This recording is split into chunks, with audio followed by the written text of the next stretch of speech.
Hi, my name's Tori Dye, Director of ABM here at Terminus, and I'm very excited to have the Director of ABM from Thomson Reuters, Jillian Gartner, to walk us through how they tier out their account list and the types of things that they're doing to those accounts.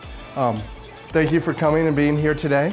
Can you, before you get into the program that you're running, which is really awesome, can you talk a little bit about where y'all started with ABM and how it evolved to where it is today? Sure, thanks Tori. So we started with ABM about 2.5 years ago, and when the program was developed, it was specifically created so that we could have high-touch marketing for our most top priority accounts. Specifically for Thomson Reuters Legal, that was specific to our highest risk renewals and largest acquisition accounts.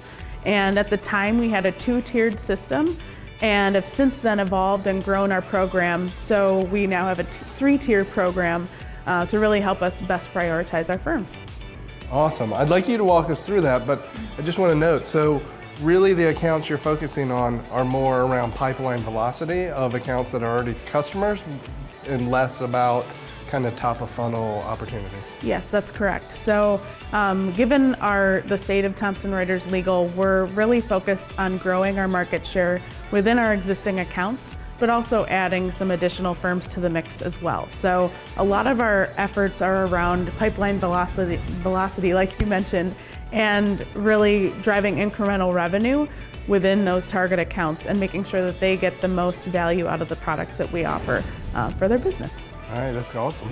Can you walk us through what the model looks like a little bit? Sure, yes, I'd be happy to. So the first tier I'm going to walk you through is Tier 3. So Tier 3 is really our tier that we bucket some of our farther out renewals and acquisition firms where we know we have a longer sales path to work with. So with Tier 3, we employ always-on digital marketing, and we use Terminus for most of that within our account program, and really deploying heavily personalized programmatic ads so that when our accounts are surfing the web, we're wherever they are. So we employ always-on digital marketing.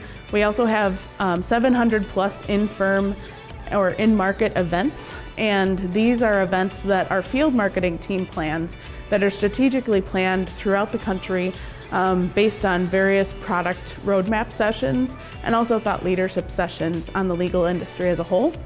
And then we have a number of thought leadership opportunities in partnering with some of our content teams to help get our customers quoted in a lot of our thought leadership pieces that we're creating, but also events that we're hosting as well. So getting our customers on stage in front of other customers has been very effective as well.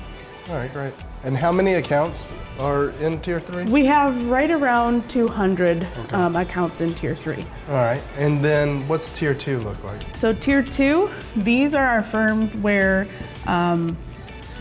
we specifically know that the sales team is working on renewal motions for those accounts, or they're working on larger acquisitions with them, but we might need to have more high-touch marketing to help the sales team get in front of those firms. So for example, we employ door opener kits quite often for firms that might not be engaging at all with the sales team. They might not have any interest in talking to us, but these door opener kits are dimensional mailers that we mail that are gifts for the firms that we're targeting, and it drives a lot of response. So that's an example of one tactic we use in Tier 2, but the goal is if there's any firms that are sort of stuck in the process, that we help ignite that pipeline velocity and keep those moving through the deal cycle. Okay, and typically how many accounts are here? We have this year about 200. Okay, great. And then last but not least, Tier 1? Yes, Tier 1. That's my favorite. So Tier 1 firms are our most strategic accounts.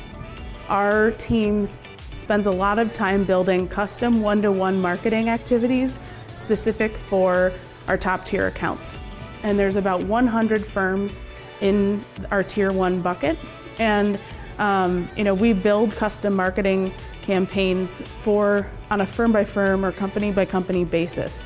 And so tier 1 gains the benefit of tier 3 and tier 2 as well, but we might have some additional high touch efforts that we employ as the year goes on. But these are our most strategic accounts with high risk renewals or the largest acquisitions that are typically 18 months out or sooner that we need to focus on.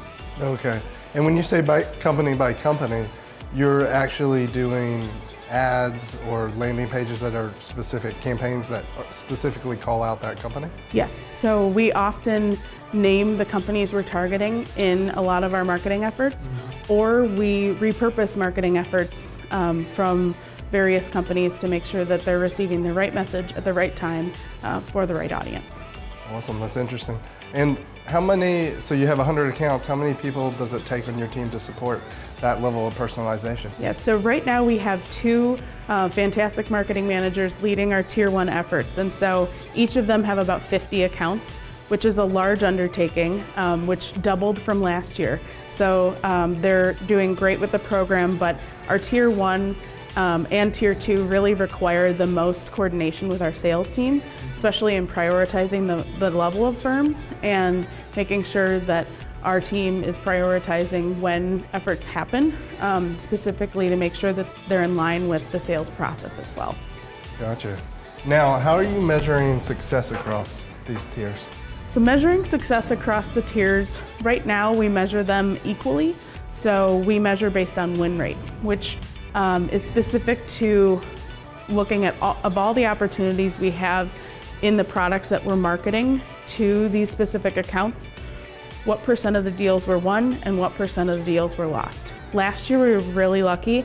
We had a great partnership with sales and still do. Last year we had a 95% win rate, and that was phenomenal and definitely a testament to our strong sales team that has a lot of partnership with us as well every day. And we're hopeful that we'll get there this year, but we're really measured on win rate and also the incremental value of marketing attributed sales we're able to drive within existing accounts as well. All right. So this is one of the most exciting programs that I've seen, but I imagine you don't want to stop here and you're thinking about what's next. So how are you looking to evolve this? Yes, that's a great question. So we're definitely always looking to evolve, and from my standpoint, this year we added tier 3 to the mix. So I think we might reorganize some of the tactics as an option. We might also reevaluate metrics that we're looking at in terms of performance. So are there other metrics that we should be measuring, like intent or engagement across accounts? And how do we weave that into how we're measured as a team, but also the program as a whole? All right. Well, thank you so much for walking us through that. I think there's a lot of value and things that people can learn and try to replicate back at their companies. So thank you. Thanks, Tori.